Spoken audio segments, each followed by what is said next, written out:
Like I'm a holistic doctor and a believer in holistic medicine.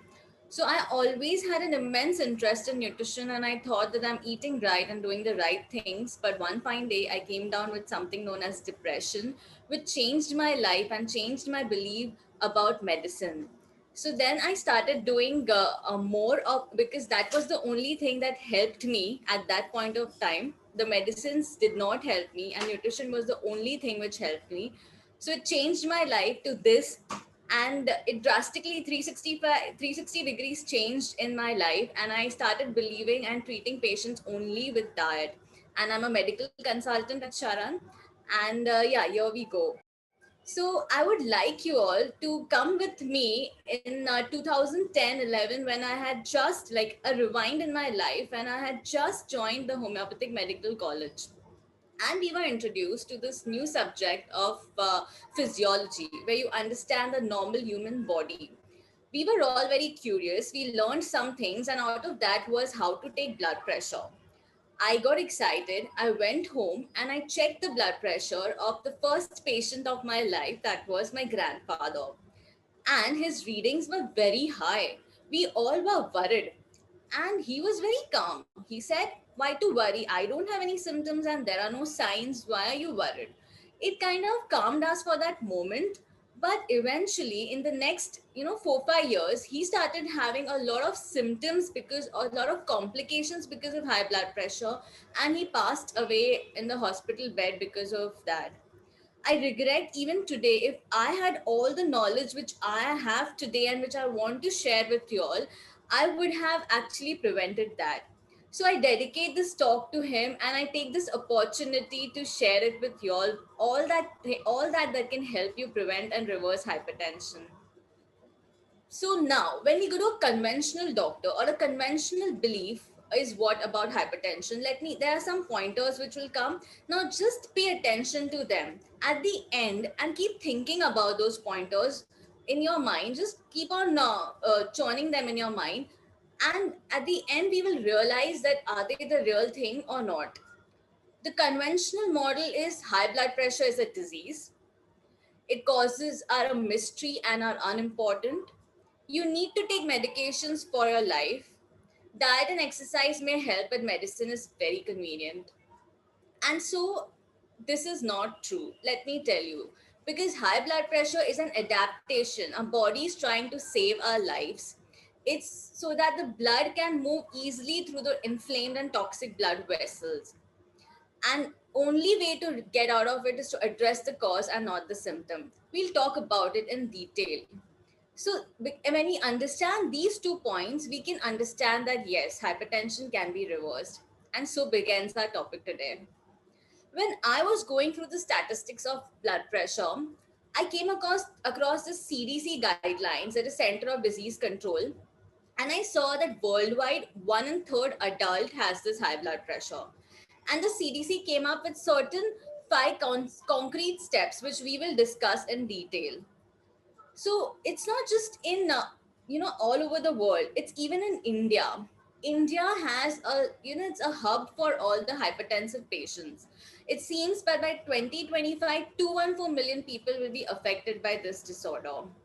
In fact, in today's times, there's an article which says that, earlier there were a lot of communicable diseases which was taking lives of people, but now it's diabetes and hypertension. So India, it seems, is in India, 1 in every 28 Indians have hypertension. And, half of them die because of its complications they don't realize. And we think that blood pressure is a disease of only the elderly population. So you know what, we think that even in 20s and 40s, 20s and 30s or young population have it. So it's not just the elderly, the young population also is affected by it. And in the COVID pandemic, we have to be more vigilant, because if you have an underlying health problem, especially hypertension, studies have done in the China, in Italy, in New York, it seems that those having hypertension, the chances of getting COVID-19 increases, their mortality because of COVID-19 increases, the complications because of COVID-19 increases. So it's never too late to take health in your hands and treat this, disorder or disease or whatever you call it, which is building in your body. Now, out of all the hypertensives in the world, only 1 out of 7 has it under control. So majority of them are unaware that they have a problem. Some of them are aware, but they don't take any active measures, like my grandpa. And some of them are taking measures which is not helping them. Very few have it under control, and very few have reversed it. And that is why we want to reverse it for more and more people. We are trying to build a culture of health, and that is why this Health Week. So, what is blood pressure? Now, when the heart pumps blood through the arteries, that blood puts pressure on the artery wall, and that pressure is known as blood pressure. When that pressure increases, it's known as high blood pressure.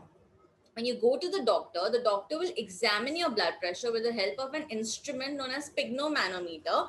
He'll attach it around your arm, and that will measure the pressure in one of the arteries which comes from your heart. It measures two readings, the upper and the lower. The upper is the systolic and the lower is the diastolic. Systolic is the pressure in the arteries as the heart pumps blood through the different blood vessels to the different parts of the body. And diastolic is the pressure when the heart is relaxing and receiving blood from the different parts of the body. Now, according to the American Heart Association, there are some categories of blood pressure.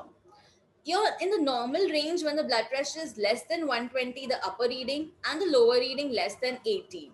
See, you have to remember, the lower the blood pressure, it's better. It not need not be 120, 80 means ideal. The lower it is, the better, but it shouldn't be very low also. Elevated is when your blood pressure systolic is 120 to 129 and diastolic less than 80. It's stage 1 blood pressure if your systolic is 130 to 139 or the diastolic is 80 to 89. And stage 2 when your systolic is 140 or higher or diastolic is 90 or higher. And it's a real crisis situation if your systolic is more than 180 and or your diastolic higher than 120. Means you really need to go to the doctor or an emergency center to get it under control. Now, you fall in any one of this category if 3 of your subsequent readings are in that range. So when you go to your doctor, always have a chart of your blood pressure readings so that the doctor can help you. As I said, most of the population don't know. So 1 in 4 men don't know they have blood pressure, and 1 in 5 women don't know they have blood pressure. And it's a very common thing in men as compared to women. Now, symptom wise, the most common symptom is having no symptom of blood pressure. That's the most common, trust me, and it's scary. But if you have some symptoms, amongst that is headache. So a lot of patients of mine have seen, they have diagnosed blood pressure accidentally when they have headache, and you just measure your blood pressure and it is high. So it's a very common symptom. Then vision problems, difficulty in breathing, pounding you feel in the head, back of the head, front of the head, or in the chest, the neck, anywhere you can feel. Fatigue, tiredness, weakness, and chest pain, irregular or missing a beat, some palpitation, and you can find blood in your urine or from the nose, bleeding from any part. But the most common is having no symptom. That's the most common symptom. Now, if you have any of these symptoms, you need to take action. If you do not have symptoms but just high readings, you have to take action. Or if you're exposed to any of the causes which we will discuss in detail, you still need to do something about it. And you don't have to wait for an alarm. You have to keep a constant alarm. Now is the time you have to go and check your blood pressure and get it under control. Don't wait for any situation or any alarm or any kind of notice coming from anywhere. And as I said, it's a silent and a secret killer which creeps inside our life, and one fine day we end up into complications. So it's like an iceberg. The tip of the iceberg are the high readings, and underlying there's a lot of process and pathology. Because of the wrong diet and lifestyle, our blood vessels become clogged because of the diet and lifestyle, and the vessel walls become stiff and rigid, and the viscous blood the blood becomes, it's smooth otherwise, the blood. But when you have a wrong diet and lifestyle, it becomes thick and viscous, and therefore the pressure increases in the arteries, the pressure increases in the heart, and we get blood pressure as a compensatory mechanism. So when there's a decrease in the blood supply to the brain, or or there is no blood supply to the brain, there will be brain problems or stroke. If there's a decrease in the blood supply to the heart, there will be heart problems. Or no blood supply to the heart, there will be heart attack. Same is for the kidney. Now, heart attack is a number one complication of high blood pressure, and kidney failure is a number two complication of blood pressure. And a lot of dialysis patients, when we see retrospectively, they have very high blood pressure. So as I said, you can go to the doctor and you can do something of your high readings. Like, they give you antihypertensives, and you can actually bring your readings from high level to a low level, whatever range you desire. But the cause which is giving rise to the problem is not getting addressed. Those plugged arteries, stiff blood vessels, the viscous and the thick blood flow is not getting addressed. So the problem will not get solved. So, we have a lot of causes in our life, physical causes, emotional causes, spiritual causes. But there are certain causes which we can control, which are in our hands. If you meet with an accident, your blood pressure can rise because of injury or because of stress. But that is not under our control. But something which you put at the end of the fork into the mouth is in our hands. So why not work with that cause? If you can tell me, what do you think is the main cause for this high blood pressure food wise?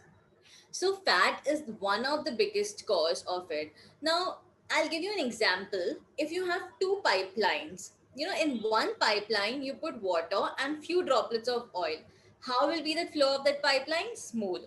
In another pipeline you put half fat and half water, how will be the flow? It will be sluggish because of so much of fat, so much of oil. So same is in our blood vessels in our body. When we eat a lot of fat, it goes inside the blood and makes it very sluggish, and it affects the arteries. Now, where do we get this fat is the question. We get it from all the animal-based foods. We have saturated fat in meat, fish, eggs, anything that comes from an animal. Now, you might say that you are a vegetarian. So even in the milk, you boil milk, there will be a layer of fat. All the animal products, they have liver. Like cholesterol and saturated fats are the problem, and cholesterol is produced only by liver. So animals have liver. So all the animal products have cholesterol and saturated fat, which make the condition worse. And then you might say that, okay, I am not even I'm a vegan, but if you're having oil in your diet, means if you're vegan but you're still having oil in your diet, or all the processed food which we'll talk about, it's still fat. Oil is pure fat. So consider you're having coconut and coconut oil. You can have maybe maximum one fourth of a coconut, but you can actually easily overdo. You can't have control on how much coconut oil will go inside your body. You can have control over the coconut because it's with fiber. The fiber holds the fat, fiber makes you full. But the coconut oil, it's just pure fat, and you can just go haywire with it. I'll share an interesting video where this video initial part shows how the blood is flowing normally through our blood vessels, and the second part shows how after having a fatty meal is the flow of the blood in our blood vessels. So this is the initial part. See how nicely, can you appreciate the cursor? How nicely the blood is flowing in our blood vessels. Very nicely. And now you will see the blood flow after you have a fatty meal. This is the normal blood flow yet. And this is the slow and the sluggish blood flow. Can you appreciate here? See how slowly and sluggishly it's flowing. That much. See, our body is always wanting to heal. So within 10 hours, this sluggish blood flow also comes under control. But what do we do? Before it comes under normal flow, we bombard our arteries with another fatty meal. So, for example, in the morning, if we have something like, milk or eggs, or if you're a vegetarian, you might have something like fafda, jalebi, gathia. Or during the lunch or mid-meal snack also, we don't miss, we have some cookies or cakes or something. And then lunch we have dahi like curd, buttermilk, or we have fish, mutton, chicken, puris with chole puri or whatever. And then snack time again, vada pav, samosas, and all deep fried stuff, or cheese sandwich. And then by dinner we have something like, light, but fish is fish, or meat, or even that, like, curd rice. We consider it light, but it's full of fat. It's so heavy for our body to digest. So what happens is, this is a normal blood vessel. Now here there is nothing, it's clean. So the blood easily flows. Now this one, the yellow thing which is seen inside of the blood vessel, is all the fat which you've had in your samosas, your choles, your cheese sandwich, your fish, your meat. All this gets deposited. And therefore the normal flow, see, this is a normal flow. There's so much of space for the blood to flow. But in hypertension, it becomes so narrow. So in that narrow space, it has to push. It's like that public train where it's just pushed in under pressure. Everything is pushed under pressure. In that narrow space, a lot of blood has to flow. Second is, apart from fat, all the processed packaged canned and frozen food. So, even if even if you're healthy, we sometimes open a packet of atta, like even a flours come in packet. So imagine nowadays, even that comes in a packet. I don't have a problem with that, but the problem is, it's not even food. It has so much of chemicals in that packaged food, especially the sodium related chemicals. They add these chemicals so that it increases the shelf life of that product, but it decreases our shelf life. They add it to enhance the flavor, the texture, the color, everything, but it is bad for our blood pressure. This sodium chemical, sodium in all these chemicals cause retention of water in our system, and therefore the blood volume increases, and it puts a pressure on the heart, and therefore the heart pumps harder and the pressure in the artery increases. So, you can have potatoes also have sodium, but potato chips have 100 times more sodium compared to the potato. So I have no problem with salt. I will come to the topic of salt, but it's this processed in the packaged food which has a hidden sodium, hidden salt, hidden chemicals, which are a problem. Then sugar. We always thought sugar is bad for diabetes, but do you think it's even bad for blood pressure? Yes, so it is, because sugar is just empty calories. It's simple carbs. So when you have sugar, it spikes your blood sugar. And then the insulin comes in the picture to metabolize that high sugar. And suddenly there is no sugar in the system. And our body needs constant supply of sugar for energy. So now the stress hormones come in picture. And this stress hormone causes narrowing of our blood vessels. That increases the pressure. And this sugar, as I said, is empty calories, which adds on to obesity, and obesity is a number one cause of high blood pressure, because there are so many fat cells when you're obese, that every fat cell needs a lot of blood supply, a lot of oxygen, so the heart has to pump harder. Plus, these fat cells are active endocrinal glands, which causes release of certain chemicals, inflammatory chemicals, which inflames the blood vessel. Alcohol is also very bad. We have a lot of patients who come to us who have binge drunk alcohol, and next day they come with a condition known as hypertension, like alcohol induced hypertension. The blood pressure rises very high the next day they come. This is because alcohol depresses the central nervous system. We all know that. You get, go to sleep, you feel very drowsy, like you can't control your senses. And then it also depresses your heart, and it causes formation of plaques in your blood vessels. Plus, it's just empty calories, and therefore it will add on to obesity. Smoking is also another cause for high blood pressure. When you smoke, the nicotine comes into the blood, and this nicotine causes constriction of our blood vessels. Plus, when you smoke, the oxygen is not reaching to the different parts and the system of the body, so the heart has to pump harder for it. Caffeine, caffeine is hidden in not just tea and coffee, but a lot of other things, like even your energy drinks or your green tea, a lot of beverages. Now this caffeine stimulates you, it activates your sympathetic nervous system and causes the release of stress hormone, which constricts our blood vessel.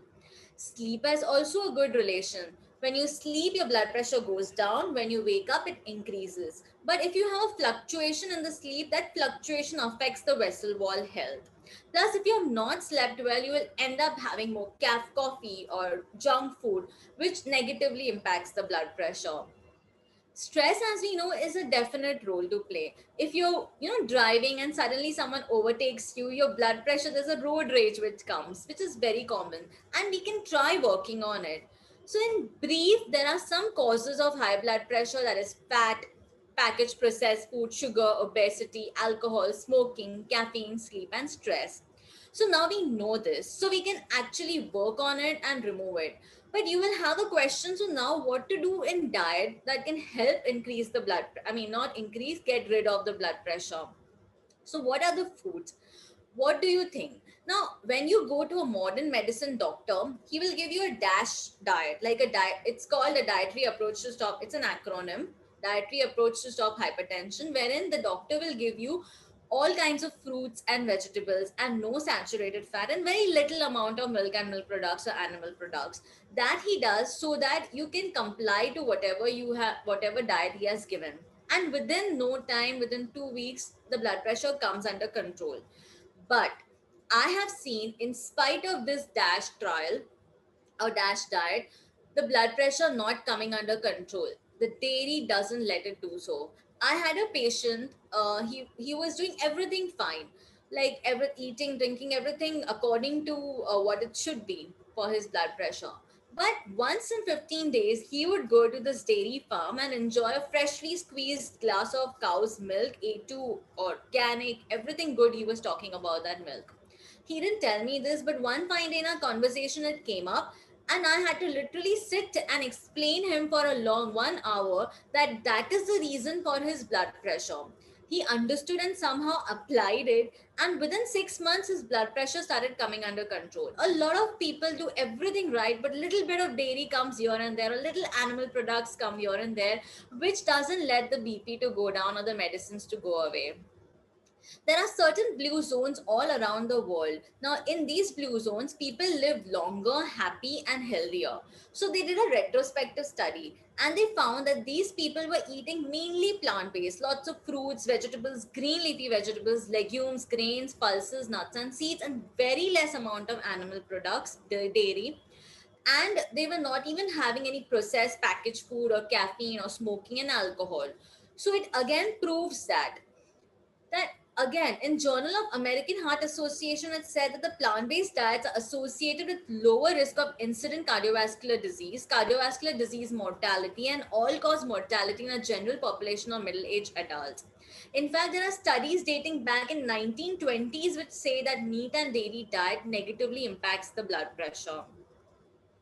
So we all know by now that a plant-based diet, eliminating all the processed foods like oil, sugar, like a whole food plant-based diet does its job. Now, what is there in this plant-based diet that is doing a working out for everybody? What is there in this whole food plant-based diet? We know that fat is our enemy. So what in food, in a whole food plant-based diet, is helping people reverse it or remove that fat or get rid of Slowly. blood pressure? As I said, fat, saturated fat or animal fat or processed fat is our enemy, and fiber is our friend. Like if you, like, I give you an example of coconut and coconut oil. The fat in the coconut, when you have, doesn't go in the bloodstream directly because the fiber holds it up. Whereas in coconut oil, that fat will directly go into the bloodstream and will clog the arteries. Now there were studies done, Africans and Americans were studied, and it was found that they were exposed to milling. Americans were exposed to milling, so they were having everything refined, all kinds of grains refined, and Africans were having everything whole because they didn't know about milling. And the chances of blood pressure and lifestyle illnesses was more in the Americans as compared to the Africans. This was the study done. Fiber actually keeps you full, like it doesn't, so that you don't overeat and you don't put on weight. But the main thing is that fiber is like a jadu, it's like a broom which removes all the toxins, all the dirt, all the kachra from your system, and it doesn't let cause inflammation of our blood vessels. The toxins are the inflammatory substance for the blood vessels. So let us include a lot of fiber, and that we can do if we do according to nature, according to whole foods. And there is something known as potassium in the plant-based foods. Now, when there is a blood pressure problem, either your sodium is very high or potassium is too low. But when we eat plant-based foods, there's always a balance between the sodium and the potassium. Especially when you have green smoothies, you don't have to worry about your potassium or sodium levels. And everyone in Charan or our patients and a lot of other people also enjoy this green smoothie, and it keeps their blood pressure under check. Then plant-based foods have a lot of antioxidants, like it helps in health of your blood vessel wall. But animal-based food have very little antioxidant. In fact, it has certain free radicals which damage the nitric oxide. Now this nitric oxide is important so that the dilatation of the blood vessels take place. Now, there will be some questions which we'll go through, like very, very common questions about salt. Now, salt, what do you think? Salt is our enemy or our friend? We all feel that salt is, not good for us. As I said, we get scared that potatoes have sodium, we'll avoid them. Or, salt, we will avoid them. But we have to understand what kind of salt you're using. We have salt in form of processed foods, that's okay, but salt in our normal food we get worried and scared of. See, we can have salt, but if we are having the refined salt, processed salt, the table salt, which has been processed with so much of chemicals to make it white, also they add a lot of chemicals. A lot of heat treatment is given to it. So basically, it has sodium, but it has a lot of other chemicals which are not clean for your body, which damages your vessel wall health. But if you have like just natural salts, like Himalayan salt, pink salt, Sindha namak, Celtic salt, all of these salts have sodium, but it has other minerals which help in the proper functioning of your entire different systems of the body as well as your vascular health. Second question you might commonly have is that my parents had blood pressure, I'm bound to get it. Why do I work on everything? Ultimately I'm going to get it. You are not your genes. You're not doomed to suffer if your parents had blood pressure. There's an entire science of nutrigenomics which says that what you put at the end of the fork can actually switch, and what you put it inside the mouth can actually switch on or switch off the genes. So it basically means this intense there's a research done and it says that intensive cardiovascular risk reduction induces sustainable changes in expression of genes and pathways important to vascular health. Means your diet and lifestyle changes can also change the expression of your genes. So you are not your genes, you have to understand. Now, before we understand about a whole food plant based diet or about what Sharan believes, the 5 point plan of Sharan, I would like to uh, talk to Dr. Sumanji. She has reversed her blood pressure along with her husband. Hello, Dr. Suman. How are you doing? Very good, thank you. Thank you for joining us today. And tell us, we all would want to know your story. How did you reverse your blood pressure along with your husband? And how are you now feeling? Uh, so I am Dr. Suman Govil. I am a biotechnologist by profession. Now I have retired, and I developed hypertension when I was around 50, and my husband is 68 plus, and he developed it around 45, 46. So his blood pressure was developed. Detected by chance. I wish I had heard you before. Actually, his blood pressure was detected when we lost our father, and my brother in law was checking everybody's blood pressure. So his was also checked, and it was found to be very high. So we thought, that may be exceptional circumstances. Right. It's very common Actually, accidental yeah. finding of blood pressure. So he used to get headaches, and he would, pop a pill of either Disprin or Combiflam. And then when it was detected, then we got all the investigations done, and then started the journey of medication. So different medicines were tried, Adderall and was, so he was developing a lot of allergic response, lot of cough. Very common symptom So of acne.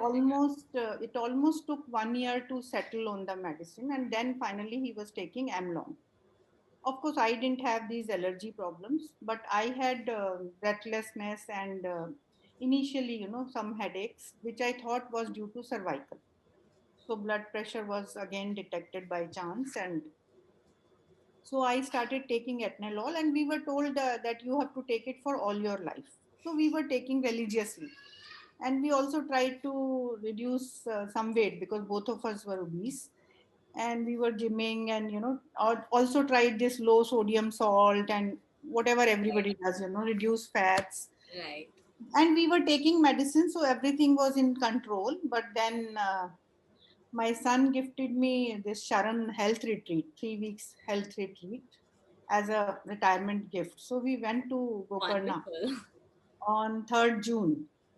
And then, got all the investigations done, blood investigations done, and for me and for my husband. And after 2 days, Dr. Nandita told us no need to take any medicines. But, Wow. we started telling her that the doctors have told us we have to take all our life, and how can we stop? She said, don't worry, I will monitor every day. And if You were they there for don't, 21 days, so she was constantly monitoring you, and that is why she told you to stop the medicines. so we stopped the medicines, and I mean, everything was all right. And before we left, after say 19 days, again they got all the tests done. So there was significant improvement in our cholesterol levels, and my CRP, the C reactive protein, was very high initially, which also reduced substantially within 3 weeks. So we Wonderful. could have, I mean, I could have never imagined that the diet was responsible. We thought, we were responsible people. We were taking vegetarian food, but of course I was taking dairy. I mean, we had this notion, that milk is good for health. So Right. we were taking milk, cheese, paneer and curd almost every day. So, how was it when you switched to this? Like, what were your challenges? When we switched to, in fact, a good thing was we went to the retreat, so they had cooking classes every day. So they And told after that, us all the alternatives, like how to make curd, because as vegetarians, I think curd and chach is very important for us. So they had told us. So when we came back, we started, we sort of cleaned our fridge, removed all the oils and cheese and paneer and whatever stuff, and we shifted to this soya curd or peanut curd. Of course, you take some time to adjust the taste buds, and also settling of the, I mean, setting of the curd. Initially, we did yeah, have it some takes problems. some time. Yeah. So 2, 3 trials. But how is it now? Now it is fantastic. Now we have actually got used to it so much that we make chickpea curd or soya curd or Wow, chickpea peanut curd. curd. Chickpea curd, I think, is easiest and best in terms of taste and flavor. So, do you miss out on anything like earlier what you used to have? You get any cravings, or you feel you're deprived of something in this Actually, lifestyle? no, we don't miss out on anything because we are making everything at home.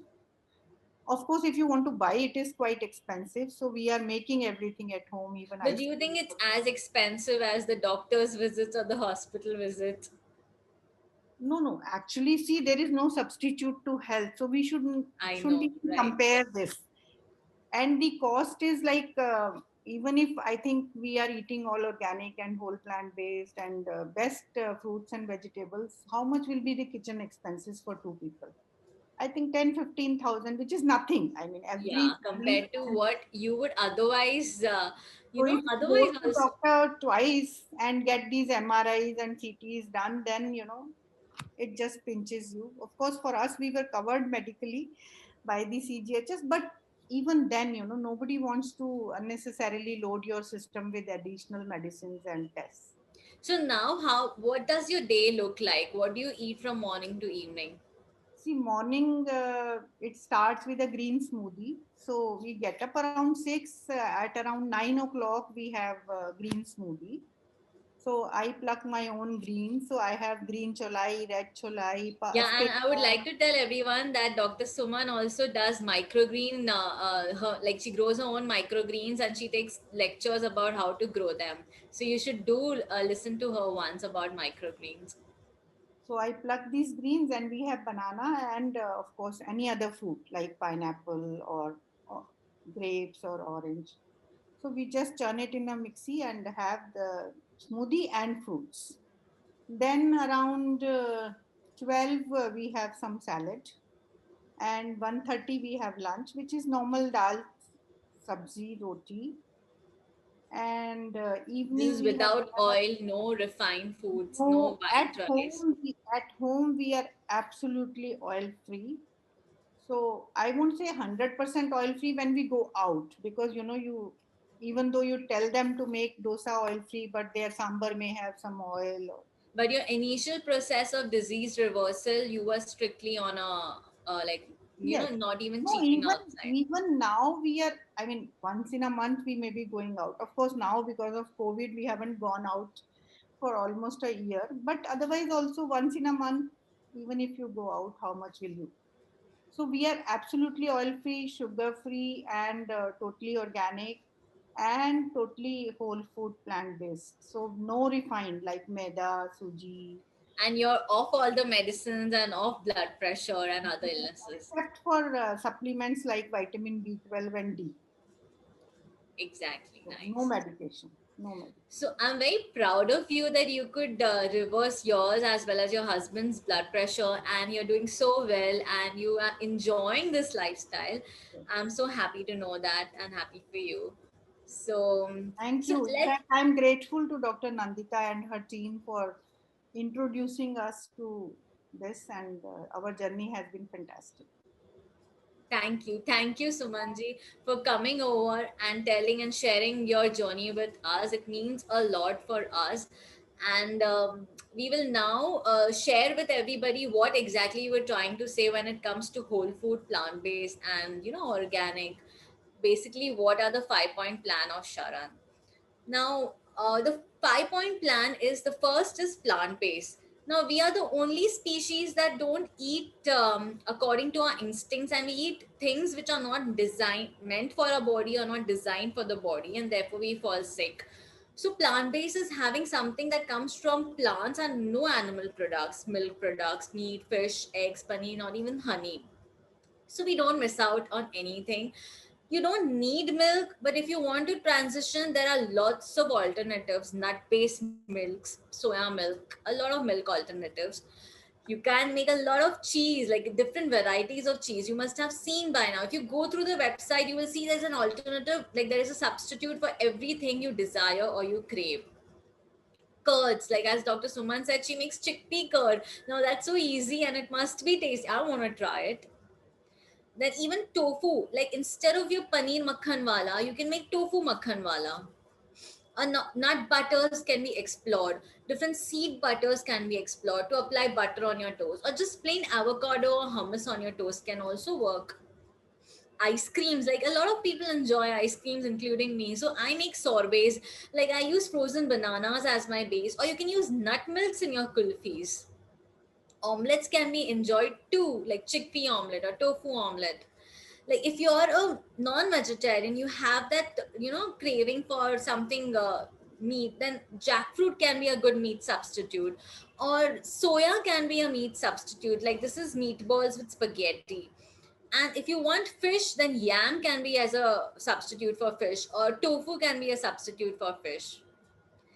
Second point is going whole, like no oil, no sugar, nothing that is refined, processed, strained, extractive, juice, peeled.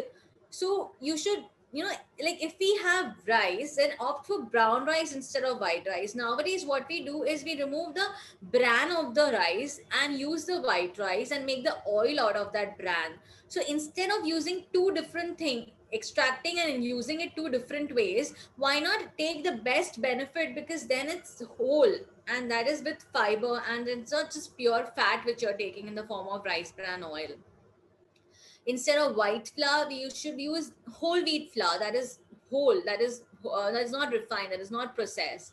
You're not going to miss out on your samosas, because the samosas can be baked, can be air fried.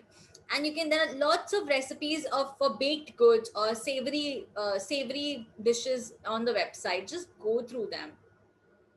Then sweets also. Like if you're a sweet tooth person, you can use natural sweeteners like dates, raisin, figs, or you can use fruits. If you start having all these natural sweeteners, your threshold for sweet taste also decreases. eat like a monkey. Like a monkey would peel something with fingers and nails. If you have those fingers and nails to peel that fruit or vegetable, then peel it. If you cannot peel it, then don't peel it, because maximum nutrition is and fiber is in the peel. So there's an alternative to every food that you desire. Third is going organic. We are the only species that spray pesticides and chemicals on our food so that other pests or other species don't eat our food. But we forget that they are smart. They will not eat the chemical loaded food, but we eat it, because these chemicals cause inflammation of the walls of our blood vessels, and they're toxic for our blood vessels. And a lot of other problems come out because of these chemicals. So opt for organic, non-GMO. And fourth is supplementing vitamin B12. Now, this is a vitamin which we don't get in our food. Even vegetarians and non vegetarians have a deficiency. And vitamin B12 is essential for your vascular health because it breaks down homocysteine. Now, if there was no vitamin B12, the homocysteine, which is an amino acid which builds up in our body and causes damage to the walls of the arteries, it causes plaque formation. So, if there's enough B12, that homocysteine buildup in the arteries won't take place. And the last point is supplementing vitamin D. Now, this is essential for your heart health again, and we don't get it from our life. Like, lifestyle is so that we don't get it's the vitamin which we get it from the sun. But we are nowadays living in a super close environment, a super polluted environment, that we don't get it. Even if we go out, we apply a lot of sunscreens, that we don't get that vitamin D. And studies have been seen that vitamin D deficiency and high blood pressure, there is a relationship. Plus, vitamin D deficiency even causes gaining of weight, and that is again a risk factor for blood pressure. So always check these two supplement vitamins, vitamin B12 and vitamin D3, and always supplement it, because the deficiency of it can lead to a lot of problems. And if you want, a lot of patients keep asking about B12 and D3, you can go on the website. The Try Vegan section has this illustration about B12 and D3 and the doses for your, if you're falling in any one of the ranges. So just go and explore the website. Apart from all this, exercise is a must. Any kind of exercise that you enjoy, because it makes your heart stronger. When you exercise, it releases certain chemicals which causes relaxation of the blood vessels, plus you also lose weight. But anything you do, make it a persistent thing. One fine day of exercise or one fine day of good eating is not going to help, because those plaques took a lot of time to build up in your blood vessels, and then to release it, to remove it, to melt it, to reverse it also takes time. Apart from that, always slow down, relax, meditate, work on your stresses how much ever you can. And if you are on medicines, you can switch to this lifestyle and ditch all those medicines slowly and steadily. It's better to take up consultations with our nutritionists and doctors, which can guide you in this reversal. And if you don't have disease, also you can still get this lifestyle inside. I mean, get this lifestyle, because it can prevent you from all those diseases which are going to come to you if you don't do this. And at the end, I would like to say that, if you infuse the right flavor in the food, if you know how to infuse the right flavor, then this food is very delicious. It's a lifestyle of celebration and not deprivation. We enjoy it. And you have two options, whether you want to opt for lifestyle changes or you want to stick on to the medicines. Like the 4 questions which I had asked you, that it depends on you, what do you want to choose. Like, it's not a disease, it's a lifestyle disorder, and the cause of it is known. We need to work on it, and medicine is not the solution. Lifestyle change is the solution, so let's opt for it. If you do all this, the heart, your body will thank you, and will really be grateful for you. And that's all I want to say, and I want to end my presentation, and I'm open to questions now. Rajesh asks, what about people with low BP? So, see, low BP means depending on how low your BP is. Low BP is not such a big of a problem, because it just, if it's going down very low, like, it's causing any problem to you, then yes, it's a cause of concern. But otherwise, a lot of people, a lot of ladies have low BP, which is not so alarming. But see, sometimes you have to even see that other parameters also. If your cholesterol, your lipid profile is bad, in spite of having a low BP, your lipid profile is bad, then still you are, unknowingly or in some way causing damage to your heart. and your blood vessel health. So it's low BP is not such a big issue if it's not causing a problem to you.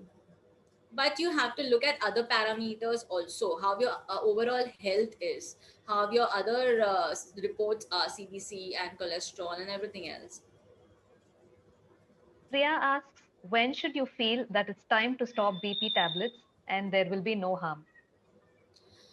See, it is a very difficult thing to answer because it depends on person to person. Like Dr. Suman could reverse it because she was under a very good guidance and under constant observation in that retreat 21 days, and she was having the right food. Everything was very in a controlled environment. So, if you are in a controlled environment, if you're under guidance of someone, then it's easy to drop those medicines. And if you follow all these 5 points, but by yourself you have to see, it's very, I can't tell you you should stop by yourself. It is always good to go to a doctor. If your blood pressure, in spite of this lifestyle, if you're taking medicines, if you're regularly checking it's dropping down, go to your doctor, tell him about it, that your blood pressure is now coming normal or low, less than normal, and he will reduce your medicines or take up a consultation with us. Most likely if you follow all the guidelines, your blood pressure will go down. If you're on the medicines, it will go down, and you have to moderate it. You have to check every day or every alternate day if you're following all the guidelines and if you're on medicines. Jagannath asks, how BP medicine regulates blood pressure in our body? Chemically, what happens? What will be the side effects of taking BP medicines? See, there are different categories of blood pressure medicines. I don't even want to go into it, but all of the different categories have different side effects, a lot of side effects, like an entire pharmacology lecture it can happen. But see, more like, the lot. In fact, some BP medicines, antihypertensive you take, you get cough. In fact, some of the antihypertensive medicine also causes damage to your lungs. So there are a lot of different side effects, and some people get it, some of them, and some people get other side effects of that medicine. So I can't pinpoint, and it's all a different pharmacology game. Yeah, I would also like to tell our viewers that information on B12 and D are available on our website. Please have a look at them. Archana asks, what about normal systolic but always a high diastolic levels? Yeah, so it's known as isolated hypertension. Yeah, the diastolic always remaining high. Some people have it like, only one reading is isolated, reading is high, and you have to monitor. And it will definitely, if you consider this lifestyle and you get into this lifestyle, and even the diastolic will go down. It can take some time, but it will definitely go down. Anushri says foods like beans, nuts, and certain vegetables high in lectin can also affect the heart. How to substitute those? See, when you eat according to nature, the nature is not there to harm you in any ways. So don't worry about those foods. In fact, worry about those foods which we are having, a lot of packaged processed foods which unknowingly we consume, a lot of sodium, a lot of animal products and animal fat. When you have according to nature, nature has giving you the right amount, the right proportion, along with what it's not needed and needed. Everything is in balance if you eat according to nature. So never worry when you're eating according to nature. Now, some people with thyroid don't eat cruciferous and all of those things. See, if it is individually not suiting you, then it's a different story. But mostly all these foods in moderation means your body will know you can't overdo on anything. Like you have seen, you can overdo on a packet of chips, but you can never overdo on your salad. You will be full, you won't be wanting to eat another bowl if you're full. So but the packet of chips, I can assure you, you can have 2 3 even if you feel that you have had your limit. Having high LDL is a problem, though LDL is within range. See, LDL comes from the animal fat and triglycerides comes from the oils that you have. So high LDL is definitely a problem, and even if it's in the normal range, the lower it is, the better.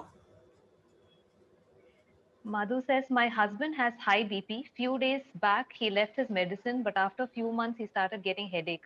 So he started his medicines again. He follows Sharon diet to some extent, but not completely. He eats occasionally non-veg. He stopped dairy. Oh, so see, that's what a persistent life, like, if you follow this persistently to get long standing and persistent results. So try and take a consultation with us and try and get help, because it's very, it's not that difficult to get off those medicines if you follow everything.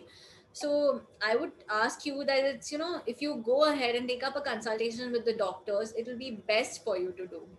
And it will, a little bit of, as I said, I had a patient, little dairy he was taking, but still his blood pressure was not coming under control.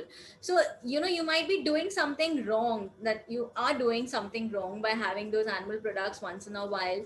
So, yeah, if you address that, what wrong is happening food wise, then yeah, definitely that can be worked out. Gaurang asks, does migraine be reversed also if it is along with high BP? Migraine, yes, per se, yes, and along with high BP, yes, why not? Migraine, I had constant headaches. I was like a high, like the candidate for migraine. I felt like all the symptoms fell into the diagnosis of migraine, and I reversed it. Like now, I don't get headaches at all. Touch wood, because my lifestyle is so clean that it doesn't give rise to those. Even if I have some triggering factors like hunger or sun, it doesn't trigger the headache in me. So migraine can be reversed, and hypertension, like if you have a high blood pressure gives rise to headache. So if it is related to that, obviously it can be reversed. Archana asks, my BP is very high. Can I choose not to take medication while I'm switching on a whole food plant-based diet? How high is your BP, and is it causing any problem to you, and what kind of changes, like are you complying to all those changes which we've spoken about, all those 5 point plan? It's very important that you consult someone, or at least your blood pressure, if it is causing you a problem, then yes, consult someone, I would say. But otherwise, if it is not too alarmingly high, and if it is not giving you any problems, you do this in 3 months, your blood pressure will come to normal. In fact, if you've not taken medicines, it becomes very easier for reversal to happen, provided you do everything. Thank you, doctor, for answering all our questions. And thank you, Dr. Suman, for coming over and inspiring a lot of us.